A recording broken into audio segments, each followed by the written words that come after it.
सभी बच्चों को नमस्ते। ध्यान से सुनेंगे आप लोग। हम MSQ अर्थात कुछ क्वेश्चंस आपको सोल्व करवा रहा हूँ, जिसमें क्या है, जैसे आपने डिस्क्रिप्शन विस्तृत रूप आपने पढ़ा था। ऑप्शन में यदि क्वेश्चन पूछा जाता है ABC के रूप में, तो फिर वो कैसे सोल्व करेंगे हम, थोड़ा सा बिल्कुल जीरो लेवल पर। पहली चीज़ तो आप लोगों को बिल्कुल इस बात की टेंशन नहीं लेनी कि बड़ा हार्ड क्वेश्चन आएंगे, ऑब्जेक्टिव टाइप क्वेश्चन आएंगे, ऐसा कुछ नहीं है। बिल्कुल नॉर्मल प्रोसेस से पूछे जाते हैं, यदि मान लो पूछे जाते हैं तो ठीक है। तो आपको जो भी टॉपिक है, जैसे प्रत्येक टॉपिक के 2-2, 5-5, 6-6 क्वेश्चन मैं आपको कंप्लीट करवाऊंगा, जिससे आप लोग को दिक्कत नहीं आए ऑप्शन पढ़ने में, किस तरह से हम क्वेश्चन का जवाब दे पाएंगे। सबसे पहले तो यहाँ ध्यान देंगे आप लोग। सबसे पहले हमने बात की ग्राफ और ट्री की बात कर रहे थे, ठीक है भाई। ग्राफ आप लोगों ने पढ़ा था। आप लोगों ने देखो कुछ पॉइंट फिक्स है इनके इसके अंदर। जैसे ग्राफ में हम बात करें, सबसे पहले तो हम बात करते हैं ग्राफ के अंदर, जैसे ऑयलर सूत्र। ऑयलर सूत्र से रिलेटेड क्वेश्चन पूछ लिया जाता है, या तो ऑयलर सूत्र को ही पूछ लिया जाता है। जैसे आपके सामने जो क्वेश्चन लिखा हुआ है वो देखिए आप लोग और समझिए। बोर्ड पर लिखा हुआ है क्वेश्चन नंबर फर्स्ट की बात कर रहे हैं हम। ध्यान से समझेंगे, फर्स्ट क्वेश्चन की बात कर रहे हैं। सभी बच्चे ध्यान देंगे फर्स्ट क्वेश्चन के बारे में। देखिए क्या कह रहा है। जी एक संबद्ध समतलीय ग्राफ है। जी क्या है? संबद्ध समतलीय ग्राफ है, जिसमें स्मॉल n तो शीर्ष है, ई कोरे हैं तथा r क्षेत्र है, तो सत्य कथन होगा। एक बात बताइए आप लोगों को पता होगा कि ऑयलर सूत्र होता क्या है। यदि ऑयलर सूत्र याद नहीं है तो आप याद करोगे, क्योंकि डायरेक्टली पूछ लिया जाता है और अपने को क्वेश्चनों में भी अप्लाई करना है, तो आपको ध्यान होना चाहिए। ऑयलर सूत्र क्या होता है बताओ? ये होता है n + e - r। क्लियर? ये होता है या ये? सोचिए आप लोग थोड़ा सा और समझने की कोशिश करें। आप लोग देखिए n + e - r नहीं होता, ये भी नहीं होता, ये भी नहीं होता, और ये आपका सही है। क्या होता है ऑयलर सूत्र? n - e + r = 2 होता है। ठीक है भाई। यदि ऑप्शन पूछा जाता है, ऑप्शन चेंज कर दिए जाएंगे, ऑप्शन में कुछ नहीं है, लेकिन सही आंसर तो आपको किसी न किसी ऑप्शन में मिलेगा ही मिलेगा, ये ध्यान रखना। तो क्या बोला गया? ऑयलर सूत्र कौन सा होता है? n - e + r = क्या होता है आपका? 2 होता है, जिसमें n क्या होता है आप बताइए? शीर्षों की संख्या। e क्या होती है आप बताइए? कोरों की संख्या। और r क्या होता है? क्षेत्र। और = 2। ध्यान से समझेंगे आप लोग। इसी से रिलेटेड एक क्वेश्चन भी लिया गया है, मैंने क्वेश्चन लिया था। ये वाला क्वेश्चन पहले कर लेते हैं, क्वेश्चन नंबर 3। देखिए क्वेश्चन नंबर 3 क्या बोल रहा है। किसी ग्राफ G में 32 शीर्ष है। शीर्षों की संख्या कितनी है? 32। प्रत्येक शीर्ष की जो कोटि है, प्रत्येक शीर्ष की कोटि 3 है। प्रत्येक शीर्ष की कोटि कितनी दे रखी है? 3 दे रखी है। अब ये कह रहा है कि बताओ कितने क्षेत्रों में विभाजित किया जा सकता है। आप लोगों को पता हो तो आपको मैंने इसके अंदर मिसप्रिंट सी लग रही है क्वेश्चन के अंदर। प्रत्येक शीर्ष की कोटि कितनी दे रखी है? 3। और शीर्षों की जो संख्या है ना इस क्वेश्चन के अंदर, वो कितनी है? 30 है। कितनी है भाई? 30। देख लीजिए आप, किसी ग्राफ में 30 शीर्ष है तथा प्रत्येक शीर्ष की कोटि कितनी है? 3 है। तो इस ग्राफ को कितने क्षेत्रों में विभाजित किया जा सकता है? आप लोग पता हो तो एक बात याद करें, यहां मैं सोल्व कर रहा हूं, ध्यान से समझेंगे आप लोग। आप जानते होंगे कि जो डिग्रियों मतलब कोटियों का जो योग होता है वो किसके बराबर होता है? V belongs to capital V।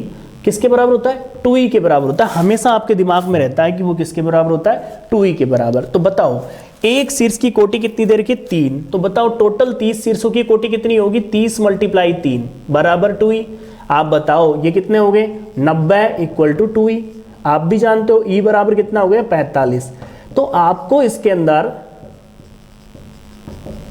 आपको क्या आ रहा है? आपको इसके अंदर किसकी संख्या ज्ञात हो गई? आपको ज्ञात हो गई इसके अंदर किसकी संख्या? कोरों की संख्या। शीर्षों की संख्या तो पहले से ही पता थी, कोरों की संख्या ज्ञात हो गई। तो ऑयलर सूत्र को देखना आप लोग बोर्ड पर। ऑयलर सूत्र में शीर्षों की संख्या चाहिए, मतलब शीर्ष चाहिए, कोर चाहिए और क्षेत्र चाहिए। अब बताओ पूछ क्या रहा है? क्षेत्र।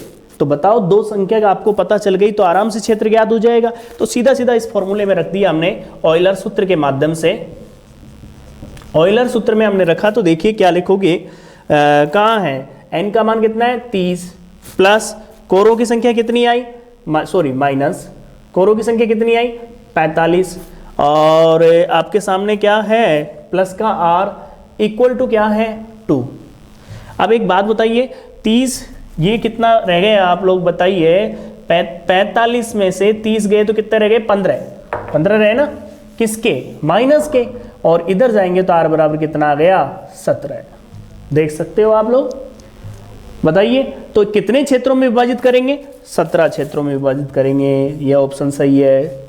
तो देखा क्या आपने देखा कि डायरेक्टली ऑयलर सूत्र भी पूछा जा सकता है या उस पे बेस्ट क्वेश्चन भी पूछा जा सकता है, तो दोनों ही चीजें आपको पता होनी चाहिए। बिल्कुल जीरो लेवल से क्वेश्चन, ऐसा नहीं है इधर उधर नहीं घुमाया जाएगा, यदि क्वेश्चन भी आता है तो बिल्कुल जीरो लेवल पर होगा, ठीक है, आप ध्यान देंगे और समझेंगे।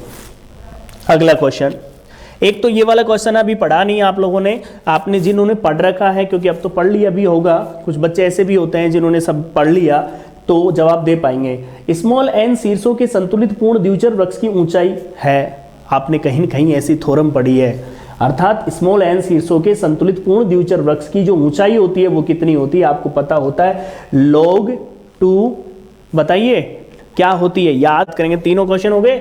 अब चौथे क्वेश्चन के बारे में बात करते हैं।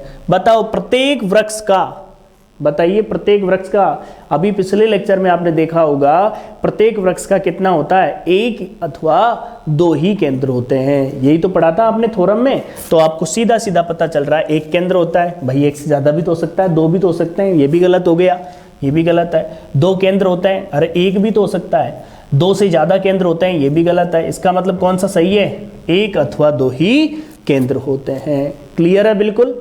अब आप आगे सुने समझे कि ग्राफ G एक सरल ग्राफ है, सरल संबद्ध ग्राफ है जिसमें स्मॉल एन शीर्ष तथा स्मॉल ई कोरे हैं, E ग्रेटर देन 2 है, तो समतली की शर्त क्या होती है, बताइए।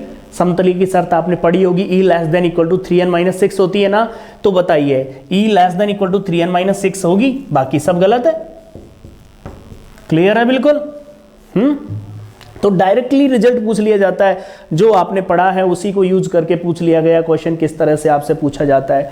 अब जैसे आगे की बात करूं मैं, जितने मैं आपको क्वेश्चन कराऊंगा लगभग क्या 99% आपको क्वेश्चन यदि MCQ का आता है तो आपको 100% मिल जाएगा, 99 क्या 100% मिल जाएगा, यदि आप लोग इन क्वेश्चनों को थोड़ा सा देखोगे या अपनी नोट्स की कॉपी में लिखोगे या समझोगे, जो भी है आप, ठीक है ना, आपकी मर्जी आप क्या करते हो, लेकिन आप लोगों को जरूर ध्यान देना है जिससे आपको थोड़ा आइडिया लग जाए कि जवाब कैसे देना है। बताओ निम्न में से अवमुख समुच्चय नहीं है। पहली बात तो अवमुख समुच्चय क्या होता है, कॉन्वेक्स सेट क्या होता है। कॉन्वेक्स सेट होता है कि कोई भी समुच्चय कैपिटल X एक अवमुख समुच्चय कहलाता है यदि उस सेट के दो भिन्न अवयवों को मिलाने वाला रेखाखंड भी उसी सेट के अंदर हो, तो वो क्या बन जाता है, आपका अवमुख समुच्चय बन जाता है, कॉन्वेक्स सेट बन जाता है। इसके करेंगे हम आगे जाके, पहले इस आज शुरुआत की है तो कुछ क्वेश्चन ही मिलने लिए हैं। बताइए इस आकृति के अंदर आप देख लीजिए, कहीं भी मैंने जैसे ये दो शीर्ष लिए, दोनों को मिलाया, तो इसके अंदर मिलाने वाला रेखाखंड भी पूर्णतः इसी के अंदर है, इससे बाहर नहीं जा रहा ना, इसमें भी नहीं जा रहा देखो, लेकिन इनमें ये तो नहीं जा रहे, लेकिन इस बिंदु को और इस बिंदु को आपस में मिलाया जाए ना तो इससे बाहर जा रहा है। देखिए आप लोग, सेट से बाहर नहीं जाना चाहिए मिलाने वाला रेखाखंड, इसका मतलब ये क्या नहीं है, कॉन्वेक्स नहीं है, तो यही पूछ रहा है कौन सा नहीं है, तो यही सही है आपका। क्लियर है भाई, कोई दिक्कत है? आप लोग जो पढ़ रहे हो पढ़ाई करते जाइए, पीछे जो लेक्चर है उनको लें, आप लोग को टोटल इस पर बेनिफिट मिलेगा। और एग्जाम अब जो से जैसे आपके 2-3 दिन की लेक्चर है उसमें इंपॉर्टेंट क्वेश्चन थ्योरम वगैरह सब कुछ मिलते जाएंगे, आप पढ़ते जाइए और अच्छे से सेमेस्टर की एग्जाम दें जिससे अच्छे से क्लियर हो। ठीक है भाई, थैंक यू। अगली क्वेश्चनों के साथ फिर अगले लेक्चर में फिर मिलेंगे।